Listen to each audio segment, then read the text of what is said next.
అది ఎగురుకుంటూ చిన్మున్ దగ్గరికి వచ్చి చిన్మున్ని ఇలా అడుగుతుంది. చిన్మన్, నువ్విక్కడ ఏం చేస్తున్నావు?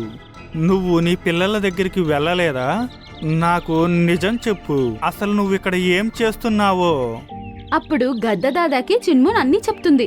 గద్దదాదా, ఈరోజు నా ఒంట్లో బాలేదు, కానీ పిల్లలకి ఆకలి, అందుకే ఏదైనా చేసి వాళ్ళ కోసం ఆహారం తేవాలని వచ్చాను. కానీ ఇక్కడ ఈ నల్ల కాకి నన్ను బంధించాడు. నువ్వు దిగులు పడకు చిన్మాన్, నేనిప్పుడే అన్నీ సరిచేస్తాను. ఇంకా ఆ కాలు కాకి ఇప్పుడే పాఠం నేర్పిస్తాను.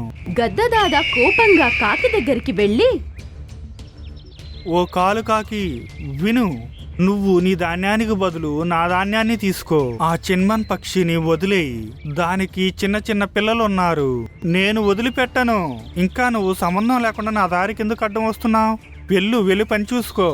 గద్దదాదా కోపంగా ఇలా అంటుంది.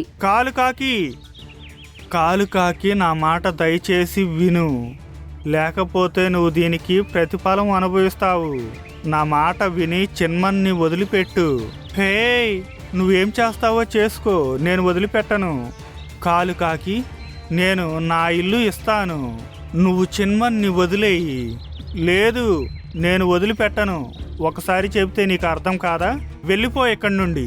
కాలు కాకి, నువ్వు చిన్మన్ని వదిలే, నేను నీకు కొత్త పొలం ఇస్తాను. వెళ్ళు.